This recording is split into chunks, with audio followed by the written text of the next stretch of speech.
अगर स्कूलों में ड्रेस है ही और उसी को आगे बढ़ाकर यूनिवर्सिटी लेवल पर, कॉलेज लेवल पर ले आया जाता है, तो आपको हिजाब को लेकर दिक्कत क्यों लग रही कि हिजाब को जो पहनते हैं या नकाब जो पहनते हैं, जो एग्जैक्टली वर्ड आपने यूज किया, उनको दिक्कत हो जाएगी? मैंने फिर से बोला कि हिजाब वालों को दिक्कत नहीं होगी, क्योंकि हिजाब का मतलब होता है आप फोरहेड अपना कवर कर रहे हैं, दैट इज आप जो भी ड्रेस पहन रहे हैं उसके ऊपर आप स्कार्फ ले रहे हैं, that is hijab. Okay, so there shouldn't be any difficulties. No, एक क्वेश्चन आता है कि नकाब, नकाब जो बचपन से पहनती आ रही हैं, डेफिनेटली उनके लिए एक डिफिकल्टी और एक मौजू है सोचने के लिए, और आइन मुझे नहीं लगता कि किसी को डिफ्रेंशिएट और स्टडी लेवल से दूर करने के लिए ये सिस्टम लाई है।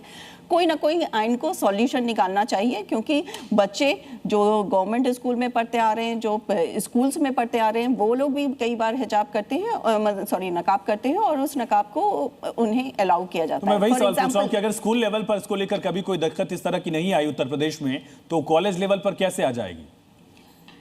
वही चीज मैं बोल रही हूँ कि गवर्नमेंट को इसका सॉल्यूशन, क्योंकि गवर्नमेंट अगर इसको सॉल्यूशन निकालने के तरफ पे आएंगी तो डेफिनेटली उसका कुछ सॉल्यूशन निकाल सकती हैं। अगर वो सिर्फ इसको पॉलिटिकल एंगल के तरफ से और रिलीजियस एंगल देने की कोशिश करेंगी तो डेफिनेटली ये एक मुद्दा बन के रह जाएगा। ठीक है, नफीस अंसारी साहब, आपकी पहली प्रतिक्रिया उत्तर प्रदेश सरकार के इस फैसले पर? यूनिफॉर्म को लेकर फैसला लिया गया है कॉलेज और यूनिवर्सिटी में। योगी आदित्यनाथ जी को मैं सलाम पेश करता हूं कि मुद्दे को भटकाना कोई इनसे सीखे। ठीक है, आप उत्तर प्रदेश में स्कूल में आप यूनिफॉर्म लाते क्योंकि वो बच्चे हैं, लेकिन आप अगर कहेंगे कि हम यूनिवर्सिटी में भी यूनिफॉर्म पहनेंगे, आप उनकी आजादी छीन लेते हैं। एक एक्टिविस्ट ने कहा कि शॉर्ट स्कर्ट पहनती है, जीन्स पहनती है। मैडम, ये देश आजाद भारत है, ये महान भारत है। जो महिला को जो पहनना होगा वो पहनेंगी। यूनिवर्सिटी में ड्रेस नहीं होती है। आज पूरे विश्व में ह्यूमन डेवलपमेंट इंडेक्स के अकॉर्डिंग 193 देशों में भारत 130वें स्थान पर है। तो हमें जरूरत इंफ्रास्ट्रक्चर ठीक करना है, एजुकेशन क्वालिटी को ठीक करना है। लेकिन आप कह रहे ड्रेस कोड पहनो, ठीक है, अगर इससे कोई अग्री करता है कि पहनना चाहिए तो स्टूडेंट्स की आजादी की क्या होगी। और मैं आपसे एक एग्जांपल लेता हूं, उत्तर प्रदेश की असेंबली में अगर आप ड्रेस कोड लागू करेंगे तो वहां से क्या रिप्लाई आएगा? वो कहेंगे हम बड़े हैं, बच्चे नहीं है, हमारे आजादी है, हम यहाँ पर आए हैं सरकारी सेवा करने के लिए, ना कि ड्रेस पहनने के लिए। सेम एग्जांपल यूनिवर्सिटी के छात्रों पर भी आता है। ये देश, सरकार अगर इस देश को गुलाम बनाना चाहती है अच्छी बात नहीं है। सरकार का काम है एजुकेशन को बेहतर करना, स्कूल को बेहतर करना। गुलामी कहां झलक रही नफीस साहब आपको? सर, ये गुलामी तो क्या है? कई ऐसी जगह होती है जहां नौकरी में भी लोगों को यूनिफॉर्म पहन कर आना पड़ता है, पहन कर आते हैं लोग।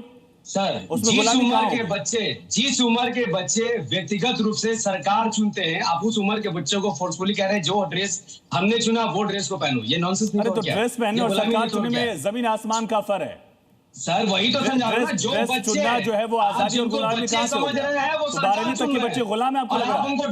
12वीं तक के बच्चे गुलाम है आपको लग रहा है? अच्छा, मैं एक सवाल पूछता हूं, मेरे सवाल का जवाब दीजिए।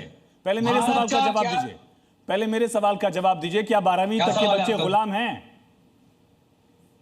12वीं तक के बच्चे हैं, वो बड़े नहीं है। उनको डिसिप्लिन के लिए आपने ड्रेस पहनाया है, लेकिन असेंबली में एमएलए को डिसिप्लिन की जरूरत नहीं है और ना ही यूनिवर्सिटी के बच्चों को डिसिप्लिन की जरूरत है। ये माइनर फर्क है जो आप लोग नहीं समझ रहे। एक्चुअली जो हमारे सो कॉल्ड मौलाना भी कह लीजिए और इस तरीके के जो सामाजिक लोग बनकर आते हैं, उनको प्रॉब्लम ये नहीं है कि मुस्लिम पढ़ने की तरफ चला जाएगा, कि मुस्लिम अच्छी दिशा में, देश की दिशा में चला जाएगा। उनको प्रॉब्लम है कि लड़कियां पढ़ ना जाएं कहीं, लड़कियां हमारे चंगुल से निकल ना जाएं कहीं। जब हम हिजाब, बुर्का और इन सब चीजों में रखेंगे तभी तो बेटियां इनके अंडर प्रेशर रहेंगी, वरना तो वो उनकी सोच खुलेगी कि नहीं, मैं अनुशासित रहूंगी। स्कूल, कॉलेज, आर्मी ऑफिसर तक की यूनिफॉर्म है भाई, आर्मी ऑफिसर तक यूनिफॉर्म पहनते हैं। आर्मी में तो हर तबके, हर धर्म के लोग गए हैं, सब धर्म के लोग हैं, वहां पर कोई कुछ नहीं बोलता है। क्योंकि पता है भाई हमारे देश की आन बान शान है, हमें अपने देश के लिए रहना है। आजादी का कॉन्सेप्ट कहां से लेके आया नफीस जी? देखिए, आदमी पैदाइशी आज़ादी चाहता है, कोई भी बेड़ियों में जकड़ के नहीं खुश रह सकता।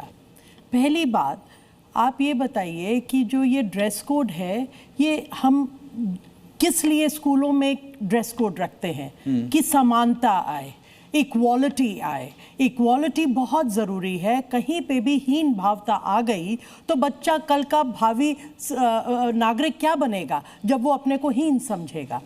जब समानता आएगी उसमें प्रोग्रेस होएगी, बच्चे का ध्यान भटकेगा नहीं, वो केंद्रित होगा पढ़ाई की तरफ। नाउ कॉलेजेस में, मेरे कॉलेज में लड़कियों का कॉलेज था, हम लोग एक ड्रेस कोड में जाते थे, हमें मज़ा आता था।